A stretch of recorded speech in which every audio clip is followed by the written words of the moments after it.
नमस्ते, राधे राधे। कैसे हैं आप सभी? आई होप आप सब बहुत अच्छे होंगे और मैं भी अच्छी हूँ। तो चलिए गाइस, आज की वीडियो स्टार्ट करते हैं। मॉर्निंग का टाइम है और सुबह के 5 बज गए हैं। तो सुबह ध्रुव ने स्कूल जाना है, पर 5 बजे मैं उठ जाती हूँ क्योंकि ध्रुव को मैं 6 बजे उठाती हूँ। क्योंकि बच्चों को जब स्कूल जाना होता है तो उनके 1 घंटा या आधा घंटा मैं पहले उठ जाती हूँ, ताकि अपने लिए भी एक हाउसवाइफ को थोड़ा सा टाइम देना पड़ता है। तो बस इसलिए मैं आधा घंटा या 1 घंटा पहले उठ जाती हूँ। तो आज मैं 1 घंटा पहले उठ गई हूँ क्योंकि दूध भी निकालना होता है ना, तो इसलिए मुझे 1 घंटा पहले उठना पड़ता है, क्योंकि दूध निकालने में आधा घंटा तो मुझे लग ही जाता है। तो बस जो भी सुबह उठते ही पहले मैं अपने बेड के ही सामने एक टेबल रखती हूँ, ताकि उसमें जो मेरे गर्म कपड़े हैं, स्वेटर हो गई, जुराब हो गए, वो चीज़ मैं उसमें रख देती हूँ, या तो मफलर भी रख देती हूँ कई बार। तो ये चीज़ें इसलिए रखती हूँ ताकि मुझे सुबह उठते ही ढूंढना ना पड़े। तो इसलिए मैं वहाँ पर रखती हूँ। जैसे ही बिस्तर से उठूँ तुरंत उठते ही अपने जो भी स्वेटर पहनी है, सॉक्स पहने हैं, वो फटाफट से पहन के अपने काम पे लगूँ।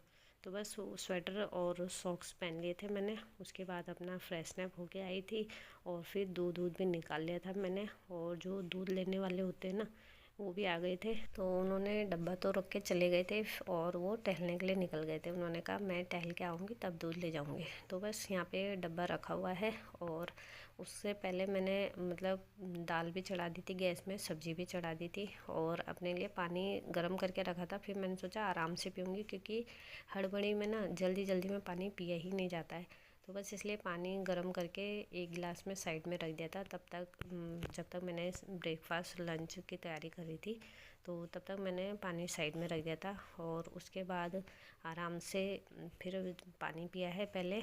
और जब तक गैस में खाना बनता रहेगा तब तक मैंने आराम से एक गिलास पानी पिया है। उसके बाद दूध वाले भी आ गए थे तो दूध दे दिया था उनको। और दूध देने के बाद फिर मैं अपने काम पे लग गई थी, क्योंकि मॉर्निंग में इतने ज़्यादा काम होते हैं ना, एक के बाद एक काम आते ही रहते हैं। और जिस दिन बच्चों को स्कूल जाना होता है उस दिन तो डबल काम हो ही जाता है, क्योंकि आज तो रावत जी को भी और ध्रुव को भी, दोनों को एक साथ ही जाना था। 7:45 तक दोनों ने निकलना था। तो इसलिए फटाफट से उनके लिए लंच बनाई थी और ध्रुव के लिए ब्रेकफास्ट बनाई थी, क्योंकि रावत जी ने कहा मैं सीधा दाल चावल खा के चले जाऊंगा। तो बस यहाँ पे मैंने भिंडी की सब्ज़ी जो रखी थी वो भी तैयार हो गई है और दाल भी तैयार हो गई है। तो मैंने सोचा पहले इसमें धनिया काट के डाल देती हूँ और उसके बाद में इसमें चावल चढ़ा दूँगी। तो चलिए पहले धनिया को अच्छे से बना लेती हूँ, क्योंकि ये अपनी क्यारियों का ही धनिया है। और जब क्यारियों का धनिया होता है ना, बहुत ही ताज़ा धनिया, ताज़ा धनिया होता है, तो उसमें खुशबू बहुत ज़्यादा होती है। तो इसलिए मैंने रात को ही पहले से ही तोड़ के रख दिया था, क्योंकि सुबह ना इतनी ज़्यादा ओस गिर रही होती है ना, तो क्यारियों में जाने का मन नहीं करता, क्योंकि ओस गिरती है तो कपड़े भी गीले हो जाते हैं। तो इसलिए जो भी सामान हमें क्यारियों वाला जो भी सब्जी उब्जी चाहिए होती है, तो वो हम रात को ही शाम को ही तोड़ के रख देते हैं, ताकि सुबह उठते ही सीधा क्यारियों में ना जाना पड़े। क्योंकि कहते हैं ना, ओस वैसे तो ओस अच्छी होती है, जैसे कोई बीमार है उनके लिए ठंडा करने के लिए, जिनके पेट में गर्मी होती है, ओस में चलना अच्छा होता है। पर वो जो ठीक ठाक आदमी है, वो ओस पे लगेगा ना तो पैरों में दर्द शुरू हो जाता है, पैरों में पैर खाने लग जाते हैं। तो इसलिए ओस से हमें बचना चाहिए सर्दियों में। तो बस इसलिए सुबह मॉर्निंग में सर्दियों में खासकर ओस में नहीं जाते हम। तो बस इसलिए मैं पहले ही शाम को तोड़ के रख लेती हूँ। तो चलिए यहाँ पे सब्ज़ी भी बन के रेडी हो गई है और दाल मैंने साइड में रख दी है। पहले ध्रुव के लिए 4 रोटी बना दूँगी, क्योंकि उसे स्कूल जाना है। और जब तक रावत जी नहा रहे हैं तब तक मैं फटाफट से 4 रोटी बना के उसका लंच पैक कर देती हूँ स्कूल के लिए, रोटी सब्जी। और उसके बाद वो स्कूल चले जाएगा तो सीधा मैं रावत जी के लिए भी चावल चढ़ा दूँगी गैस में। और साथ ही साथ मैंने सोचा 2 रोटी रावत जी के लिए भी बना देती हूँ। तो बस यहाँ पे मैंने रावत जी के लिए भी 2 रोटी बना दी है और ध्रुव के लिए भी तैयार कर दी है। उसके बाद जो आटा बचा रहता है ना, उसे मैं एक कटोरी में रख देती हूँ, क्योंकि अगर परात में आटा रहता है ना तो वो सूख जाता है और ऊपर से उसकी परत जो होती है वो कड़कड़ी हो जाती है।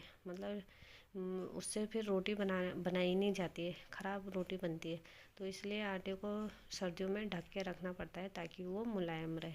तो चलिए यहाँ पे सब चीज़ मैंने रेडी कर दिया है। उसके बाद सीधा मैं बाहर आई हूँ और बाहर का आपको व्यू दिखा रही हूँ कि धूप अभी जस्ट निकली है और कितनी सुंदर लग रही है देखने में।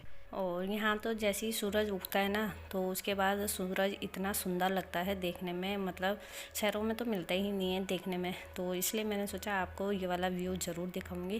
तो चलिए, उसके बाद आई हूँ मैं छोटे वाले रूम में। और इस रूम में बेड पहले अच्छे से ऑर्गेनाइज़ करने से पहले जो भी एक्स्ट्रा सामान है, मतलब बिस्तर है एक्स्ट्रा, वो मैं दीवान के अंदर रख देती हूँ, क्योंकि बाहर ज़्यादा बिस्तर रहने से ना पूरा रूम मतलब भरा भरा सा लगता है। तो बस जितना सामान चाहिए होता है उतना ही सामान मैं रूम में रखती हूँ। तो चलिए, जो एक्स्ट्रा चादरें थी वो मैंने दीवान के अंदर डाल दी हैं। और उसके बाद जो मेरा ये दीवान है, इसमें जो गद्दा है उसकी चैन, गद्दे में जो कवर लगा है उसकी चैन थी वो ख़राब हो रही थी एक साइड की, तो दूसरी वाली चैन देखी मैंने, वो ठीक है। तो बस फिर मैंने वो पूरी चैन को पूरे अच्छे से कवर किया, बंद किया, ताकि जो उसका कवर है ना वो ख़राब ना हो जाए। तो बस चैन बंद करने के बाद जो कवर था वो पूरी अच्छी तरीके से फिट हो गया था। और उसके बाद मैंने इसमें बेडशीट बिछा दी थी। और उसके बाद यहाँ इस वाले जो रूम में रावत जी सोते हैं फ़िलहाल, क्योंकि बच्चे, जब मेरा छोटा बेटा साथ में था तो दोनों बेटे एक साथ सो जाते थे, और जब से वो देहरादून गया तब से मेरा बड़ा बेटा अकेला नहीं सोता है, तो इसलिए इस रूम में रावत जी सोते हैं और वो मेरे साथ ही सोता है। तो बस यहाँ पे रावत जी के लिए मैंने जो ढक्कन है, मतलब जो कम्बल है, वो नहीं निकाली है, तो इसलिए कम्बल के जो कवर होते हैं ना उन्हीं से उनका काम चल जा रहा है आजकल। तो इसलिए मैंने वो कवर हैं जो वो भी गर्म है, तो वो हल्के हैं वो थोड़े, इसलिए उन्होंने कहा अभी फ़िलहाल यही रहने दो, और जब मुझे ज़्यादा ठंड लगेगी तब निकाल देंगे कवर। तो बस इसलिए मैंने वो ही लगा रखा है उनके लिए, वही दे रखा है उन्हें, और अपने लिए हल्की वाली कम्बल निकाली हुई है। तो चलिए, बेड अच्छे से ऑर्गेनाइज़ करने के बाद जो मेरा ड्रेसिंग शीशा है उसको भी क्लीन कर लूँगी। वैसे तो मैं अपने मिरर को हमेशा क्लीन करके रखती हूँ, क्योंकि मिरर मतलब आप ऐसे ही समझ लीजिए, मतलब ये ऐसा मिरर ऐसी चीज़ है कि इसको देखे बिना कोई रह ही नहीं पाता है। तो अगर किसी ने भी टोक दिया ना कि तुम्हारा मिरर बिल्कुल साफ़ नहीं है, या घर के कोई सदस्य ने, तो बहुत ही बुरा लगता है। तो इसलिए मिरर को मैं हमेशा साफ़ रखती हूँ। किसी की भी नज़र पड़ सकती है, अगर वो बिल्कुल धुंधला सा हो या फिर उसमें कोई छींटे हों तो वो साफ़ दिखाई देता है, तो इसलिए मैं मिरर को हमेशा साफ़ रखती हूँ। तो चलिए, उसके बाद मैंने अपने इस वाले रूम का जो डोर है उसको भी अच्छे से साफ़ किया है क्लीनर से। और उसके बाद आई हूँ अपने दूसरे वाले रूम में, जो कि उस रूम से थोड़ा सा बड़ा है। और इस रूम में डबल बेड रखा है, उसमें सिंगल बेड रखा हुआ है। तो बस यहाँ पे अब बेड, जो ये डबल बेड है, इसको भी अच्छे से ऑर्गेनाइज़ कर लूँगी। और यही वो कम्बल है जिसे हम लेते हैं, ये हल्की वाली ब्लैंकेट है, और बिल्कुल अभी मतलब इतनी ठंड नहीं है, तो ये इस ब्लैंकेट से काम चल जाता है। तो चलिए, अब फटाफट से अपनी बेडशीट को अच्छे से ऑर्गेनाइज़ कर लेते हैं, क्योंकि बच्चों के जाते ही बस एक हाउसवाइफ़ की ड्यूटी शुरू हो जाती है अपने घर को ऑर्गेनाइज़ करने में। तो आज तो रावत जी और ध्रुव दोनों ही मतलब एक ही टाइम पे ड्यूटी और स्कूल निकले हैं, जिससे मतलब मुझे थोड़ा सा काम करने में आसानी हुई है, क्योंकि रावत जी कभी लेट जाते हैं ना, तो फिर उनके पीछे लगना पड़ता है, तो उससे क्या होता है, मेरा जो काम होता है वो थोड़ा सा और लेट हो जाता है। पर फ़िलहाल आज दोनों के दोनों मतलब एक ही टाइम पे निकल गए हैं ड्यूटी और स्कूल।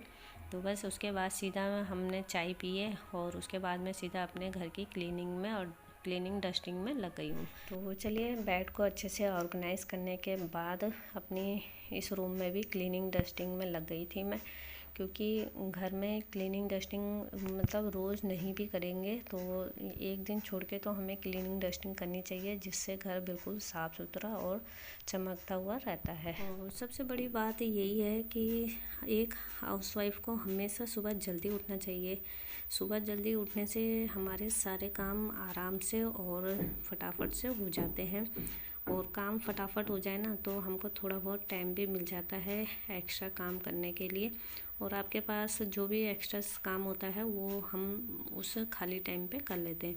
जब हम सुबह जल्दी उठेंगे तो सारे काम ऑटोमेटिक ही फटाफट से हो जाते हैं। और दूसरी बात यह है कि सुबह जल्दी उठने से जो मतलब सुबह की सादगी होती है, शांति वातावरण होता है, वो भी हमें देखने को मिल जाता है, महसूस करने को मिल जाता है, जिससे हमारे अंदर पॉजिटिव वाइब्स आती हैं। तो इसलिए सुबह जल्दी उठने के बहुत सारे फ़ायदे होते हैं। जो लोग जल्दी उठते हैं उन्हें अच्छी तरह से पता रहता है कि सुबह जल्दी उठने से कितने फ़ायदे होते हैं हमें। इसलिए हमें सुबह जल्दी उठना चाहिए और यही हमें अपने बच्चों को भी सिखाना चाहिए कि सुबह जल्दी उठना चाहिए। तो चलिए, सुबह मॉर्निंग की जो झाड़ू है वो सब मेरी कंप्लीट होने वाली है। और जो धोने वाले कपड़े थे वो भी मैंने सारे रूम से ढूंढ के, मतलब इधर उधर रख देते हैं ना बच्चे, रावत जी, तो उनको सबको इधर उधर से लेके एक चेयर में रख दिए थे और वो मैंने अभी बाहर रखे हैं फ़िलहाल, ताकि जब मैं वॉशरूम की तरफ जाऊंगी तो मशीन में कपड़े लगा के भी आ जाऊंगी, मतलब मशीन में डाल दूंगी कपड़े, और जब तक मशीन में वो अच्छे से रब हो जाएंगे उसके बाद आराम से धोंगे। तो फ़िलहाल फटाफट से मैंने पूरे रूम में झाड़ू लगाई है सुबह मॉर्निंग वाली, और उसके बाद मैंने मंदिर वाले रूम में भी फटाफट से झाड़ू पोछा किया, क्योंकि उस रूम में मैं पहले ही कर देती हूँ झाड़ू पोछा, उसके बाद ही अपने रूम में करती हूँ।